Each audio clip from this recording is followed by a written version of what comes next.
Hello everyone, good afternoon. હાલ આપણે જોઈ રહ્યા છીએ, સ્ટડી કરી રહ્યા છીએ ઇંગ્લિશ 10th ગ્રામરમાં 19મો ટોપિક લેંગ્વેજ ફંક્શન, જેમાં આપણે એક્ઝામ ઓરિએન્ટેડ એક્સરસાઇઝ સ્ટડી કરી રહ્યા છીએ. તો આપણે લાસ્ટ યસ્ટરડે 5 એક્સરસાઇઝ કરી હતી. હવે 6 આપણે ટોટલ 10 એક્સરસાઇઝ આમાં કરીશું.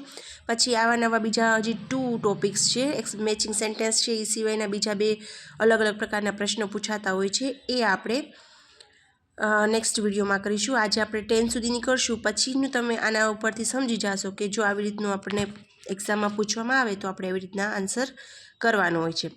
Okay, so now we start our 6th one. Please help me quickly. મને ઝડપથી મદદ કરો. તો શું બતાવે છે? પોઈન્ટ ઓફ ટાઈમ સમય બતાવે છે. નો. મેકિંગ રિક્વેસ્ટ વિનંતી કરે છે. Expressing contrast. Describing person. તો એમાં આવશે મેકિંગ રિક્વેસ્ટ, વિનંતી કરે છે. The lady whom you wished is my teacher. જેને તમે વિશ કર્યું તે મારા ટીચર છે. શું કહે છે? ડિસ્ક્રાઇબિંગ પર્સન, વ્યક્તિનું વર્ણન કરે છે. Third one, Deepak has been working since 8 AM. સવારનો કામ કરે છે, 8 વાગ્યાનો. તો સમય સૂચવે છે, તો point of time. C. 7th one, the principal will address us next week. શું બતાવે છે? Inquiry as nature, showing alternative, showing reason, describing future action. જુઓ, નેક્સ્ટ વીક અને વિલ આપ્યું છે, મતલબ ફ્યુચર દર્શાવે છે. Describing future action. When will you come here? ક્યારે? પ્રશ્ન પૂછ્યું છે ક્યારે. ક્યારે આવશો? Inquiry as nature. પ્રશ્ન પૂછે છે, નેચરથી ઇન્ક્વાયરી કરે છે, માહિતી મેળવે છે. Will he come with us or wait here? આપણી સાથે આવશે કે રોકાશે અહીંયા? Showing alternative. C. Now we are going to see 8th one. Rita is as clever as Sita. Rita clever, Sita જેટલી જ હોશિયાર છે. Describing action, expressing abilities, describing comparison, expressing condition. તો અહીંયા બેને માપવામાં આવે છે. આપણે એમ કહીએ કે ડિસ્ક્રાઇબિંગ કમ્પેરિઝન.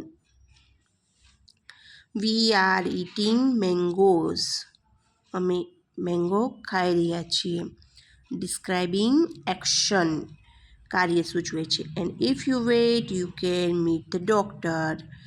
જો તમે અહીંયા ઊભા રહેશો તો તમને ડૉક્ટરને મળવા મળશે. તો expressing condition. 9th one, you ought to speak the truth. તારે સાચું બોલવું જોઈએ.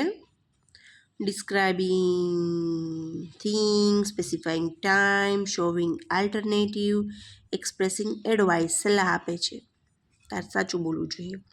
તે blue person belong to me. તે blue purse belong to me. તે બ્લુ પર્સ છે તે મારું છે, મારી સાથે સંબંધ ધરાવે છે.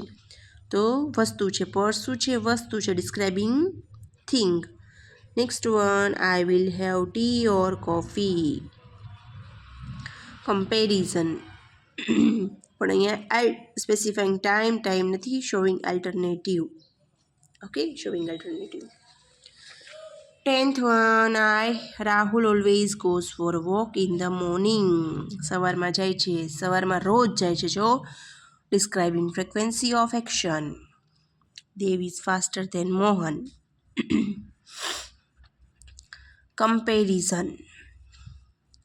And Amit will hoist the flag tomorrow. Describing future action. C. તો આપણે આજે જે 10 સુધી જોયા તો સમજી ગયા હશો તમે કે આવી રીતના બધા પ્રશ્ન ક્વેશ્ચન નંબર 33 to 35માં પૂછવામાં આવે. આઈડેન્ટિફાઈંગ ફંક્શન 3 માર્ક્સનું હોય છે. આવી રીતના તમારે કરવાનું હોય છે. નેક્સ્ટ વિડીયોમાં આપણે આગળનો જે પ્રશ્ન પૂછાતો હોય છે એના 10 એક્સરસાઇઝ કરીશું. Okay, till then bye bye, C you next video.